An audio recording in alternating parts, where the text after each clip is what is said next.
আসসালামু আলাইকুম। Sheikh D Abdullah Molla school and college কর্তৃক আয়োজিত অনলাইন ক্লাসে দশম শ্রেণীর বিজ্ঞান বিভাগের শিক্ষার্থীদের জানাচ্ছি শুভেচ্ছা। আমি মোহাম্মদ তসবির হোসেন সরকার।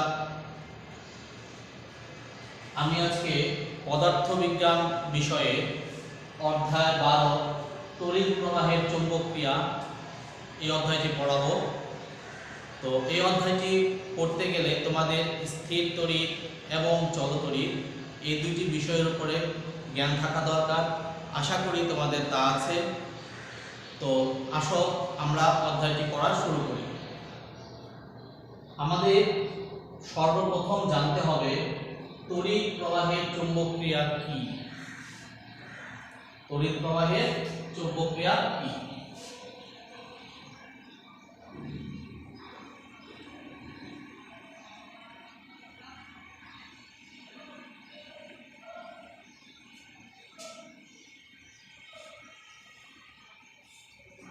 1820 সালে বিজ্ঞানী ওয়েরস্টেড সর্বপ্রথম এই তড়িৎ প্রবাহের চৌম্বকক্রিয়া বিষয়টি পর্যবেক্ষণ করেন।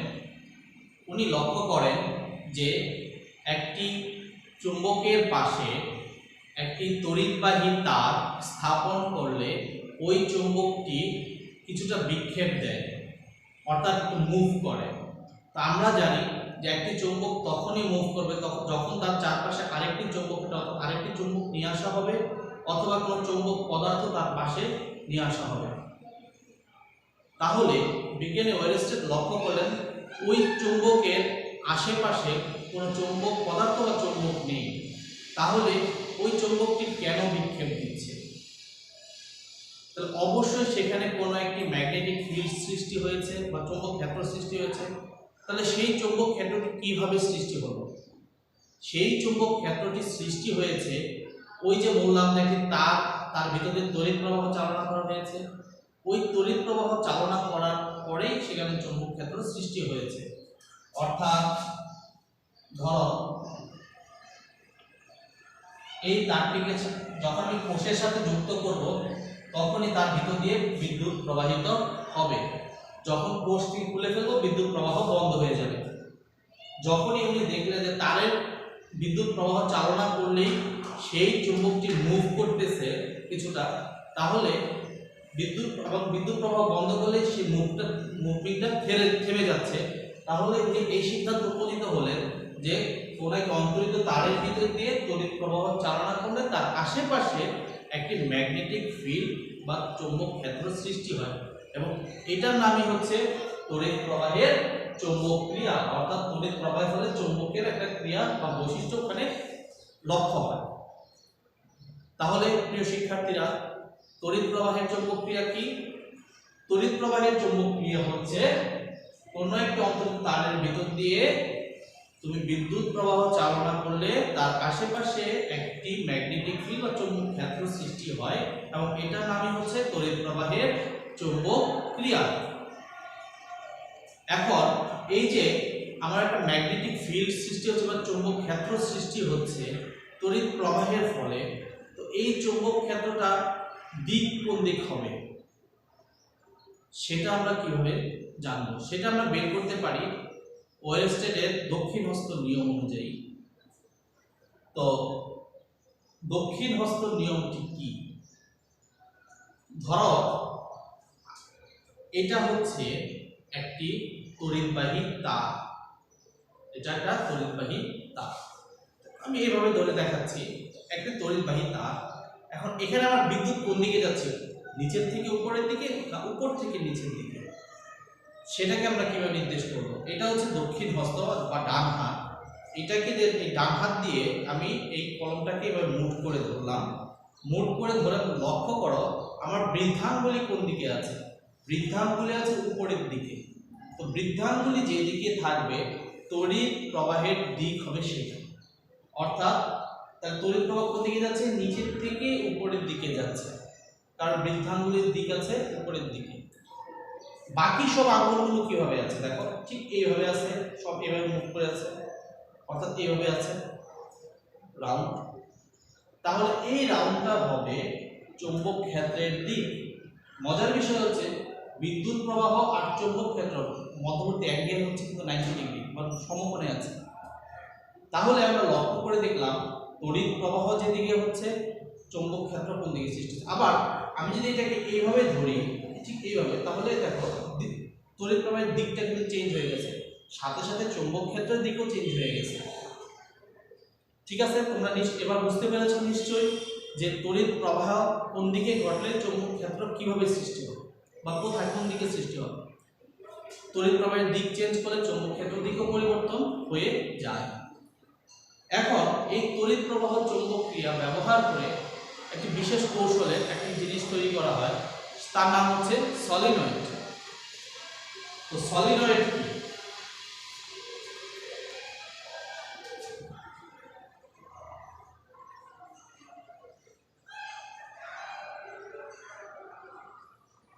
সলিনয়েড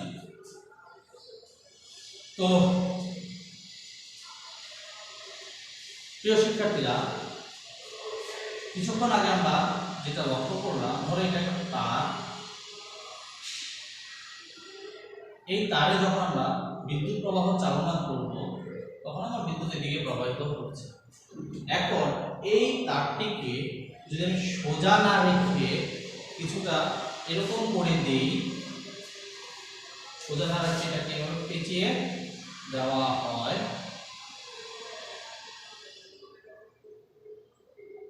এই পেঁচানো অংশটাকে বলা হয় সলিনয়েড। এই পেঁচানো অংশটার নাম হয়ে যাবে সলিনয়েড। তাহলে সলিনয়েড কি? সলিনয়েড হচ্ছে অন্তরিত তারকুণ্ডলী, যেটা দেখতে বেলনাকার। আমরা এভাবে বলতে পারি, ঘন সন্নিবিশিষ্ট বেলনাকার তারকুণ্ডলীকে, অন্তরিত তারকুণ্ডলীকে সলিনয়েড বলে। আমি আবার বলছি, ঘন সন্নিবিশিষ্ট বা পেঁচানো, ঘনভাবে পেঁচানো বেলনাকার অন্তরিত তারকুণ্ডলীকে সলিনয়েড বলে। তো এখন এই সলিনয়েডের ভিতর দিয়ে যদি আমি বিদ্যুৎ প্রবাহ চালনা করি, তখন তার ভিতরে চৌম্বক ক্ষেত্র সৃষ্টি হবে, তার ভিতরে চৌম্বক ক্ষেত্র সৃষ্টি হবে। এবং যেহেতু এটা দেখতে লম্বাকার বা দণ্ডাকার, তাহলে এই সলিনয়েডটা দণ্ডচুম্বকের মতো আচরণ করবে। একটা দণ্ডচুম্বকের বৈশিষ্ট্য কি? একটি দণ্ডচুম্বকের বৈশিষ্ট্য হচ্ছে যে এটা সাউথ সাইড এবং নর্থ সাইড। তো সলিনয়েড কিসের মতো আচরণ করে? সলিনয়েড দণ্ডচুম্বকের মতো। কারণ যে বললাম যে একটা দণ্ডচুম্বকের বৈশিষ্ট্য হচ্ছে সেখানে নর্থ সাইড এবং সাউথ সাইড, এই দুটি সাইড থাকে একটা দণ্ডচুম্বকে। দেখো দণ্ডচুম্বকের ক্ষেত্রে কি হচ্ছে, একটা নর্থ সাইড উত্তর মেরু, একটা সাউথ সাইড থাকে। ঠিক তেমনি এই সলিনয়েডেরও একটা নর্থ সাইড এবং একটা সাউথ সাইড সৃষ্টি হয়। তো সেটা কিভাবে সৃষ্টি হয় বা কোন দিকটা নর্থ সাইড এবং কোন দিকটা সাউথ সাইড বা কোনটা উত্তর মেরু বা কোনটা দক্ষিণ মেরু হবে, সেটা নির্ভর করে কিসের উপরে। তো সেটা কিভাবে আমরা বের করতে পারি বা বুঝতে পারবো। তো আসো আমি তোমাদের দেখিয়ে দিচ্ছি বা একটা নিয়ম বলে দিচ্ছি, যেভাবে আমরা বুঝতে পারি যে কোন সাইডটা নর্থ সাইড হবে আর কোন সাইডটা সাউথ সাইড হবে। তো প্রিয় শিক্ষার্থীরা, তোমরা দুটি বিষয় মনে রাখবে। প্রথমত হচ্ছে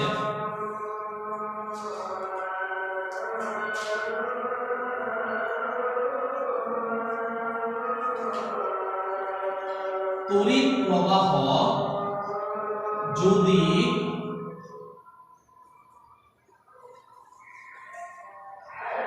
ঘড়ির কাঁটা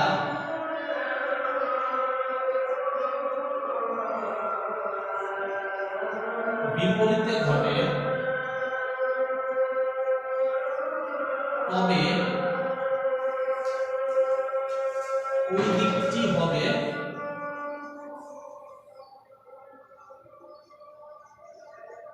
উত্তর মেরু। আমি আবার বলছি, তড়িৎ প্রবাহ যদি ঘড়ির কাঁটার বিপরীতে ঘটে তবে ওই দিকটি হবে উত্তর মেরু। তদ্রূপ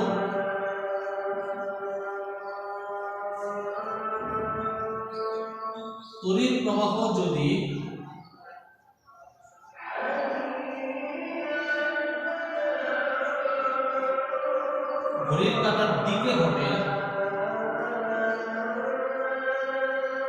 তবে ওই দিকটা হবে দক্ষিণ মেরু।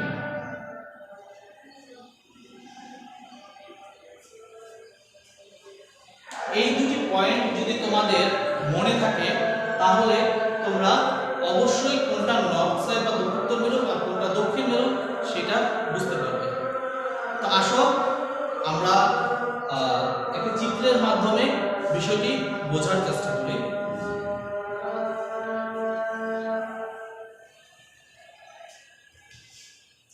ধরে নাও এটি একটি দণ্ড, এটার উপর দিয়ে তার পেঁচানো আছে, তার কুণ্ডলী পেঁচানো আছে।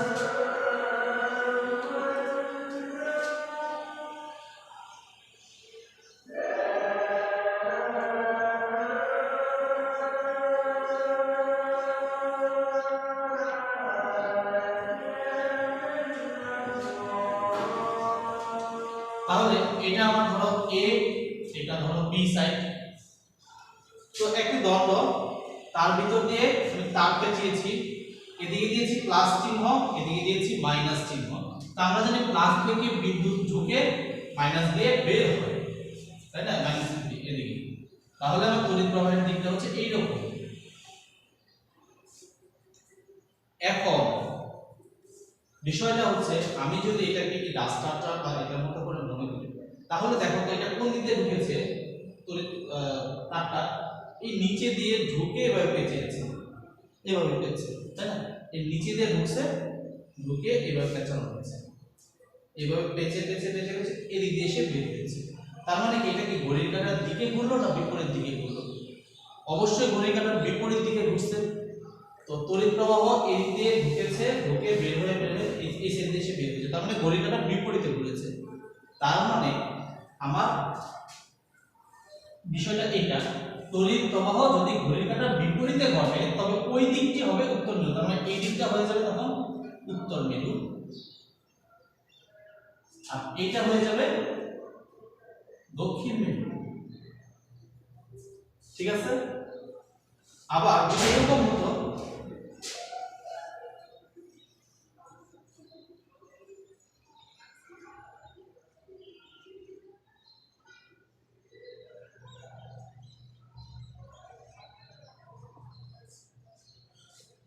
চিন্তা করো,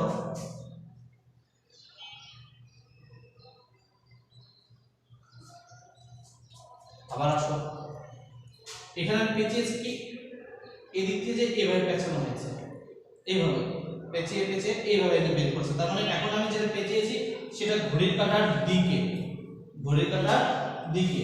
তাহলে ঘড়ির কাঁটার দিকে যখন গেছে তখন ঘড়ির কাঁটার দিকে ঘটলে সেটা হয়ে যাবে কি দক্ষিণ মেরু, তার মানে এদিকে হচ্ছে আমার দক্ষিণ আর এটা হয়ে গেছে উত্তর। তাহলে একটি সলিনয়েডের কোন প্রান্ত দক্ষিণ দিক হবে আর কোন প্রান্ত উত্তর মেরু হবে সেটা আমরা খুব সহজেই বুঝতে পারি। তো এখন যেহেতু সলিনয়েডের ক্ষেত্রে আমরা দেখলাম যে দুইটি প্রান্ত, একটি উত্তর মেরু এবং একটি দক্ষিণ মেরু সৃষ্টি হয়, তাই আমরা বলতে পারি সলিনয়েড দণ্ডচুম্বকের মতো আচরণ করে এবং দণ্ডচুম্বক যে যে বৈশিষ্ট্যগুলো প্রদর্শন করে একটি সলিনয়েড ওই বৈশিষ্ট্যগুলি প্রদর্শন করে। তো এখন একটি কথা বলে রাখা ভালো যে আমরা জানি যে এখানে কিন্তু একটু সমস্যা আছে, সেটা হচ্ছে দণ্ডচুম্বকের ক্ষেত্রে আমরা কি লক্ষ্য করি, দণ্ডচুম্বকের ক্ষেত্রে আমরা একটা জিনিস লক্ষ্য করি যে তার প্রান্ত দিকটা শক্তিশালী খুব বেশি হয়, তার প্রান্ত দিক, দণ্ডচুম্বকের ক্ষেত্রে প্রান্ত দিকের শক্তিটা খুব বেশি থাকে, কিন্তু সলিনয়েডের ক্ষেত্রে কিন্তু তা, এখানে একটু ডিফারেন্স আছে, সলিনয়েডের ক্ষেত্রে মাঝখানে শক্তি খুব বেশি হয়। কেন হয় সেটা তোমরা উপরের দিকে ক্লাসে গেলে অবশ্যই জানতে পারবা, বলরেখার একটা বিষয় আছে, ওইটার কারণে সলিনয়েডের মাঝে শক্তি খুব বেশি হয়, প্রান্ত দিয়ে শক্তি কম থাকে তুলনামূলক। এখন একটি সলিনয়েডের প্রাবল্য বা শক্তি আমরা কিভাবে বৃদ্ধি করতে পারি? তিনটা বিষয়ে আমরা সলিনয়েডের শক্তি বৃদ্ধি করতে পারি। প্রথমত হচ্ছে যত বেশি তার আমরা পেঁচাবো দিয়ে আমরা একটা সলিনয়েড তৈরি করবো তার শক্তি তত বেশি হবে। আরেকটি পদ্ধতি হচ্ছে তড়িৎ প্রবাহের মান বৃদ্ধি করলে সলিনয়েডের প্রাবল্য বৃদ্ধি পায়। সর্বশেষ যে বিষয়টি আছে, এই সলিনয়েডটিকে যদি আমি বাঁকায়া প্রান্ত দুটি যদি কাছাকাছি করি বাঁকিয়ে, তাহলে তার প্রাবল্য বৃদ্ধি পাবে, অর্থাৎ ইংরেজি কি ওয়ার্ডের মতো হতে পারে। তো এই তিনটি কারণে সলিনয়েডের প্রাবল্য বৃদ্ধি পায়। এখন এই সলিনয়েড তো আমরা একটা চৌম্বক ক্ষেত্র সৃষ্টি করে চৌম্বক ক্ষেত্র সৃষ্টি করে, কিন্তু এই সলিনয়েড ব্যবহার করে আমরা তাড়িত চুম্বক তৈরি করতে পারি যার শক্তি আরো বেশি। তো তাড়িত চুম্বকটা কি সেটা আমরা একটু দেখি।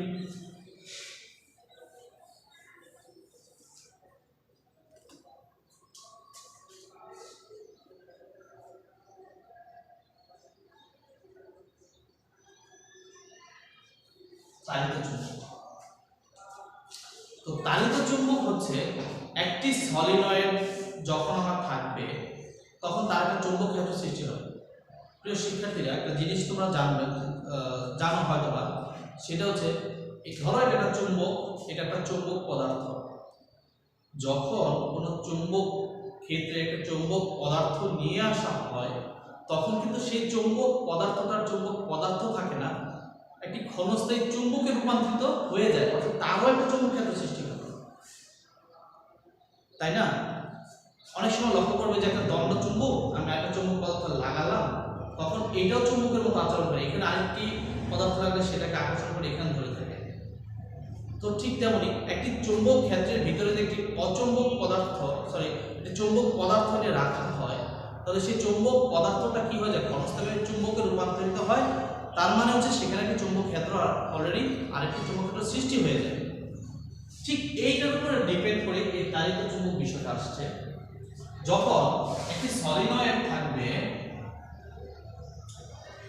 এই সলিনয়েডের ভিতরে যদি আমি একটি চৌম্বক পদার্থ ঢুকিয়ে দিই, চৌম্বক পদার্থ ধরতে পারবো না, একটা লোহা তার কাটা যে কোনো কিছু একটা ঢুকা দিলাম, তখন কিন্তু ওই চৌম্বক পদার্থটা চৌম্বক পদার্থ থাকবে না, সেটাও চৌম্বক হয়ে যাবে। চৌম্বক হয়ে গেলে সেখানে তার জন্য আরেকটি চৌম্বক ফিল্ড সৃষ্টি হবে বা ম্যাগনেটিক ফিল্ড সৃষ্টি হবে। তো সলিনয়েডের একটি ম্যাগনেটিক ফিল্ড, ওই পদার্থটার জন্য আরেকটি ম্যাগনেটিক ফিল্ড, দুটি ম্যাগনেটিক ফিল্ড এক হয়ে শক্তিশালী ম্যাগনেটিক ফিল্ড সৃষ্টি করবে, তাই না? তাই আমরা বলতে পারি তাড়িত চুম্বক হচ্ছে সলিনয়েড থেকেও শক্তিশালী চুম্বক। ঠিক আছে? তো তাড়িত চুম্বক সলিনয়েড থেকেও শক্তিশালী চুম্বক। তো তাড়িত চুম্বক কি? সলিনয়েড ব্যবহার করে কোনো একটি পদার্থকে চুম্বকে রূপান্তর করার নামই হচ্ছে তাড়িত চুম্বক। ঠিক আছে? তো এই তাড়িত চুম্বকের প্রাবল্য আমরা কিভাবে বৃদ্ধি করতে পারি? যেই তিনটি কারণ আমি বলেছি সলিনয়েডের প্রাবল্য বৃদ্ধির ক্ষেত্রে, তাড়িত চুম্বকের ক্ষেত্রেও ওই তিনটি কারণই প্রযোজ্য হবে। অর্থাৎ সলিনয়েডের পাক সংখ্যা যেমন বৃদ্ধি করতে হবে, অথবা তড়িৎ প্রবাহের মাত্রা বাড়াতে হবে, অথবা ওই তাড়িত চুম্বক পদার্থটাকে বেঁকে প্রান্ত দুটি কাছাকাছি নিয়ে আসতে হবে, একবারে লাগানো যাবে না, কাছাকাছি নিয়ে আসতে হবে, তাহলেই তাড়িত চুম্বকের প্রাবল্য বৃদ্ধি পাবে। এখন তোমাদের আরেকটি বিষয় সম্পর্কে আমি ধারণা দেব, সেটি হচ্ছে একটি তড়িৎ প্রবাহী তারের উপর চৌম্বক বলের কি ধরনের প্রভাব বিরাজ করে। তার সঙ্গে আমরা একটা চিত্র আঁকি।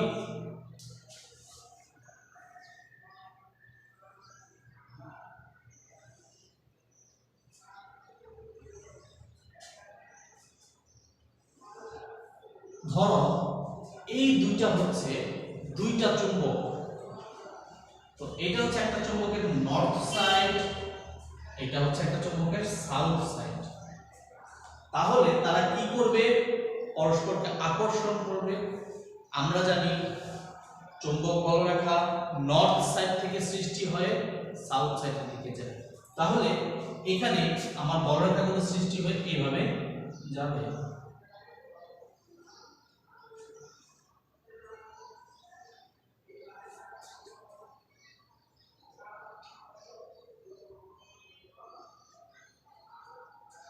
এখন যদি একটি তড়িৎবাহী তারকে এটার ভিতরে ঢুকাই দিই, তাহলে কি হবে? ওই তারটা, তড়িৎবাহী তারটা কোন দিকে লব্ধি বল অনুভব করবে? উপরের দিকে নাকি নিচের দিকে নাকি দক্ষিণ দিকে, নর্থ সাইডে নাকি সাউথ সাইডে, সেটা আমরা বের করি। সে বিষয়টা হচ্ছে এরকম, আমি একটু ছোট একটা চিন্তা করি।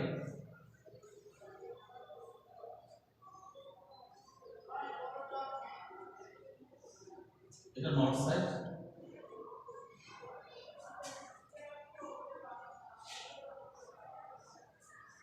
এটা সাউথ সাইড, আর এই যে এটা ভিতরে তড়িৎবাহী তার, এটা মাইনাস এটা প্লাস, আমার বিদ্যুৎ এইভাবে প্রবাহিত হচ্ছে। তাহলে এই তারটা ভিতরে কিভাবে, মানে এই তারটার মধ্যে একটা লব্ধি বল প্রয়োগ হবে, সেই বলটা কোন দিকে কাজ করবে সেটা আমরা বের করব। তো সর্বপ্রথম আমরা যে জিনিসটা লক্ষ্য করব সেটা হচ্ছে আমার চৌম্বক বলরেখাগুলো কোন দিক থেকে কোন দিকে যাচ্ছে, সেটা আমি এখানে আইডেন্টিফাই করে দিয়েছি যে চৌম্বক বলরেখা নর্থ থেকে সাউথে যাচ্ছে। এখন এই তারটাকে আমি কিভাবে দিয়েছি, এটা থেকে লম্বালম্বিভাবে ভিতরের দিকে ঢুকিয়ে দেওয়া হয়েছে। তো লম্বালম্বিভাবে, এটা কিন্তু এভাবে না, এইভাবে না, লম্বালম্বিভাবে ভিতরের দিকে ঢুকিয়ে দেওয়া হয়েছে। তখন লম্বালম্বি যখন ভিতরের দিকে ঢুকায় দেওয়া হয়, এখন তারের তড়িৎ প্রবাহ কোন দিকে? ধরে নাও এই দিকে, অর্থাৎ আমি যে কিছুক্ষণ আগে বললাম এই ডান হাতে ভেবে দিলাম এই তড়িৎ প্রবাহ হচ্ছে এই দিকে, তাহলে চৌম্বক ক্ষেত্র সৃষ্টি হবে এই সাইডে, তাই না?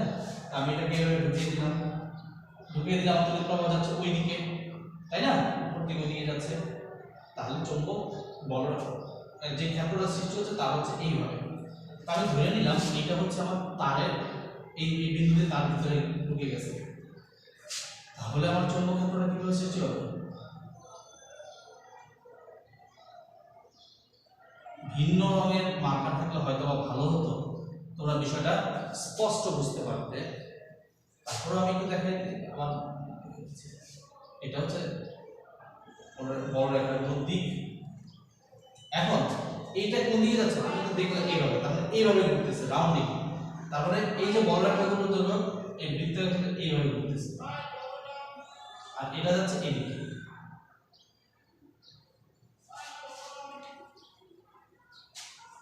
তাই না?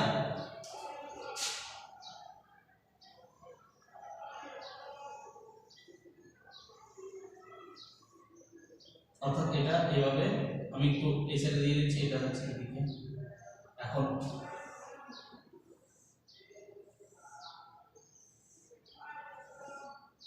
এই হচ্ছে অবস্থা নর্থ সাউথ। এটা যদি বুঝতে সমস্যা হয় এখানে একটু লক্ষ্য করো, এখানে দেখা যাচ্ছে যে নিচের দিকে যে বলরেখাগুলো আছে পরস্পর বিপরীতমুখী। পরস্পর যখন বিপরীতমুখী হবে তখন কিছু বলরেখা ধ্বংস হয়ে যাবে, নষ্ট হয়ে যাবে, কিন্তু এখানে বলরেখাগুলো কিন্তু পরস্পর একই দিকে কাজ করতেছে, দিক একই। তার মানে কি এখানে বলরেখার ঘনত্ব বৃদ্ধি পাবে, তার মানে উপরের অংশে বলরেখার ঘনত্বটা বৃদ্ধি পাচ্ছে আর নিচের অংশে বলরেখার ঘনত্ব হ্রাস পাচ্ছে। যেহেতু উপরের অংশে বলরেখার ঘনত্ব বেশি, তাই উপরের অংশে বেশি বল কাজ করতেছে, ওই উপরের অংশের বলটা তারটাকে নিচের দিকে চাপ দিবে, অর্থাৎ লব্ধি বলটা নিচের দিকে ক্রিয়া করবে, আর নিচের শক্তি কম তাই তারটা নিচের দিকে লব্ধি বল অনুভব করবে। বুঝতে পেরেছো? অর্থাৎ তখন পরবর্তীতে যে আমার চিত্রটা কিরকম হয়ে যাবে, পরবর্তীতে যে আমার চিত্রটা হয়ে যাবে এইরকম, ছোট করে আঁকতেছি এটা।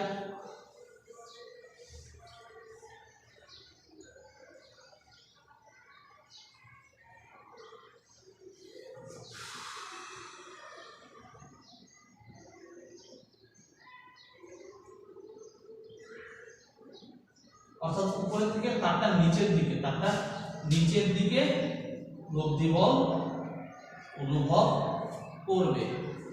ঠিক আছে, নিশ্চয়ই বুঝতে পেরেছো? তো আজকে আমরা যে অংশটুকু পড়ালাম তাড়িত চুম্বক পর্যন্ত, সলিনয়েড, তড়িৎ প্রবাহের চুম্বক ক্রিয়া, তাড়িত চুম্বক, বিষয়গুলি তোমরা বাসায় একটু প্র্যাকটিস করবে। বিষয়গুলো সহজ, একটু ভালো করে পড়াশোনা করলে তোমরা বিষয়টা খুব সুন্দর মতো ধরতে পারবে। আমরা পরবর্তী ক্লাসে তড়িৎ চুম্বক আবেশ এবং ট্রান্সফরমার এই দুটি বিষয় নিয়ে আলোচনা করব। ভালো থাকো, সুস্থ থাকো, আল্লাহ হাফেজ।